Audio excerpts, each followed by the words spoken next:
여러분 안녕하십니까? 용산포럼의 송소구입니다.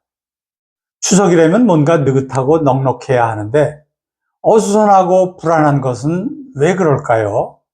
예전 추석 때도 그랬었나요? 왠지 으스스한 느낌이 드는 이런 기분은 뭘까요? 인터넷이나 유튜브를 보면은 세월호 참사 배후에 북한이 있었다는 말이 있습니다. 또 문재인이 사고로 죽은 희생자들에게 얘들아 고맙다라는 방명록에 대해서도 말들이 많죠. 불순한 세력이 사전 준비를 통해 사고를 기획했다는 이런 많은 의혹이 꼬리를 물고 있습니다. 조중동을 비롯한 좌파 언론이야 절대 이런 얘기를 하지 않죠. 저야 교통사고로만 알고 있었는데 진실이야 누가 알겠습니까? 2년 전에 이른바 할로윈데이 때 이태원에서 158명이 죽는 참사가 있었습니다. 이 사고 역시 숱한 의혹이 제기됐습니다. 왜 하필이면 좌파 언론 MBC가 며칠 전부터 더 많은 젊은이들이 이태원으로 몰리도록 유도했는지에 대한 논란도 있었습니다.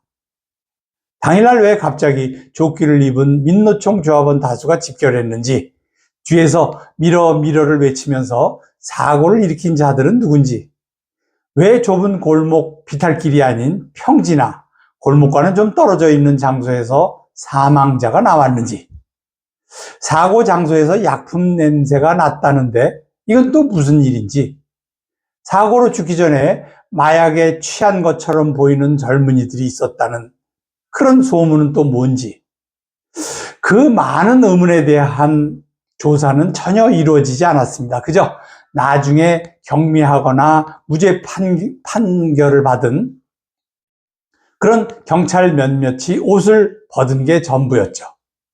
그리고는 이태원 참사를 일으킨 세력에 대한 의혹은 잊혀지고 말았습니다. 한동훈이가 의대 정원 증원 문제에 대해 대통령실과는 전혀 다른 얼토당토하는 방안을 들고 나오면서 윤 대통령의 의료개혁이 심각한 도전을 받고 있습니다.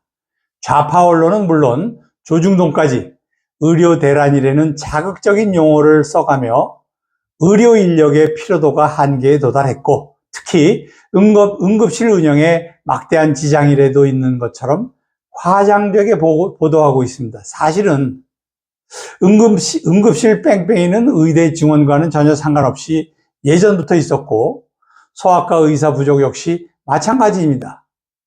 그런 문제를 해결하자고 의대 증원을 하자는 것인데, 현 정부를 깎아내리기 위한 목적인지 무책임하게 선동하며 국민 불안을 조장하고 있습니다. 왜 그럴까요?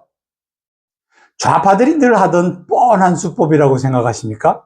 대통령은 물론 한덕수 총리까지도 나서서 응급의료 체계가 비교적 정상적으로 돌아가고 있으며 인력 부족도 꾸준히 개선하고 있습니다.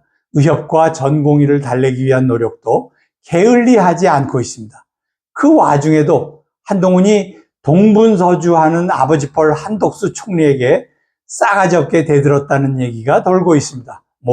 놀랍지도 않습니다. 원래 그런 녀석이니까요. 그 알량한 지지를 믿고 사사건건 대통령에게 시비를 걸며 딴지를 걸었는데 총리 알기를 뭐로 알겠습니까? 그 알량한 지지라는 당대표 자리도 결국은 범죄 집단 중앙선관위가 정해준 것인데 한동훈이 눈에 배이는 게 있겠습니까? 그럼에도 걱정되는 것은 이들이 왜 반복해서 집요하게 의료 대란을 강조하고 있을까요? 저는 이번 추석 연휴 기간에 대형 사고라도 나는 것은 아닐까 걱정됩니다. 수백 명이 죽을 수도 있는 그런 대형 사고를 조작하고 병원에 이송돼도 치료받지 못하고 사람이 죽어나가는 그런 사고를 일으키는 세력이 있지 않을까. 그래서 윤 대통령의 그 의대 증원 문제가 마치 큰 정책 실패라도 되는 것처럼 그런 이유로 사전 학습을 시키기 위해 의료 대란이라는 선동적인 말로 국민 불안을 조장하는 것은 아닌가 의심됩니다. 그런 일이 일어나면 안 되겠지만 저들은 무슨 짓이든지 할 자들입니다. 설령 그런 일이 일어나지 않는다고 하더라도 공직자들은 연휴 기간 내내 긴장의 끈을 놓지 말아야 할 것입니다. 어쩌다 대한민국이 이 지경이 됐을까요? 공직자뿐만 아니라 우리 모두 정신 바짝 차려야 합니다. 감사합니다.